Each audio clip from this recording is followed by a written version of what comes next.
அந்த மாலை நேரத்தில் சூரியன் மெதுவாக மறைந்து கொண்டிருந்தது. பச்சை வயல்கள் மெல்ல தங்க நிறமாக மாறின. காற்றில் இலைகள் மெதுவாக ஆடின. அந்த அமைதியான கிராமத்தில் ஒரு சிறிய சிறுவன், குட்டி, தன் பாட்டியுடன் வாழ்ந்து கொண்டிருந்தான். ஆனால் ஒரு நாள் அவன் ஒரு புதிய நண்பனை சந்தித்தான்.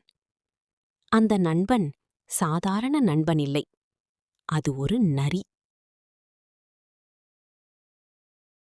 குட்டி தினமும் பாட்டியுடன் வயலுக்குச் செல்வான். பறவைகளை பார்த்து மகிழ்வான். மரங்களுடன் பேசுவான்.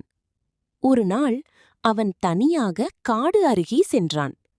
அங்கே மரங்களின் நடுவில் ஒரு அழகான நரி அவனை கவனித்துக் கொண்டிருந்தது.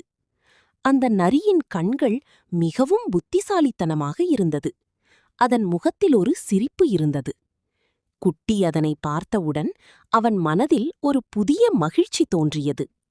அவன் அந்த நரியை நண்பனாக நினைத்தான்.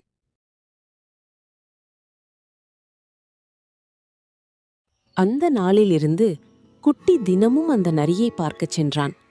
அவன் தன் உணவை பகிர்ந்தான். அவன் தன் ரகசியங்களையும் மனதில் நினைத்தான். நரி அவனுடன் இருந்தது. அவனை விட்டு விலகவில்லை. குட்டி மிகவும் மகிழ்ச்சியாக இருந்தான். ஆனால் அவன் கவனிக்காத ஒரு விஷயம் இருந்தது. அந்த நரியின் கண்களில் ஒரு சின்ன சூழ்ச்சி மறைந்திருந்தது. ஒரு நாள் நரிக்குட்டியை காடின் உள்ளே அழைத்துச் சென்றது. அந்த பாதை புதிதாக இருந்தது. சிறிது பயமாகவும் இருந்தது. ஆனால் குட்டி தனது நண்பனை நம்பிச் சென்றான். அவன் மெதுவாக அந்த காடின் ஆழத்தில் சென்றான். சூரிய ஒளி குறைந்தது. காற்று குளிர்ந்தது. அந்த நேரத்தில் குட்டி தனியாக இருப்பதை உணர்ந்தான். நரி அருகில் இல்லை. அவன் சுற்றி பார்த்தான். அவன் பயந்து கொண்டான். காடு அமைதியாக இருந்தது. அந்த அமைதி குட்டிக்கு பயமாக மாறியது. அவன் மெதுவாக வெளியே செல்ல முயன்றான். ஆனால் பாதை தெரியவில்லை. அந்த நேரத்தில் அவன் மனதில் பாட்டியின் வார்த்தைகள் நினைவுக்கு வந்தது.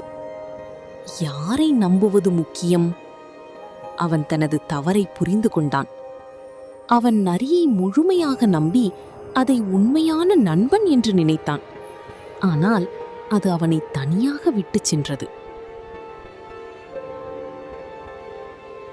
குட்டி தைரியமாக நடந்தான். அவன் பயத்தை கடந்து சென்றான். மெல்ல அவன் வெளியே வரும் பாதையை கண்டான். கிராமம் மீண்டும் அவன் கண்களுக்கு தெரிந்தது. அவன் பாதுகாப்பாக வீட்டிற்கு திரும்பினான்.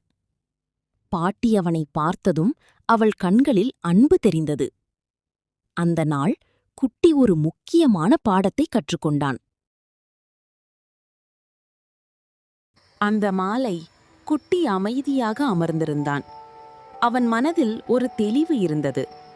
நண்பர்கள் எல்லோரும் நல்லவர்கள் அல்ல. சிலர் சிரிப்பின் பின்னால் சூழ்ச்சி வைத்திருப்பார்கள். அதனால் நம்மை உண்மையாக கவனிக்கும் மனிதர்களை மட்டுமே நம்ப வேண்டும். அன்பு, அறிவு, அவைதான் நம்மை பாதுகாக்கும்.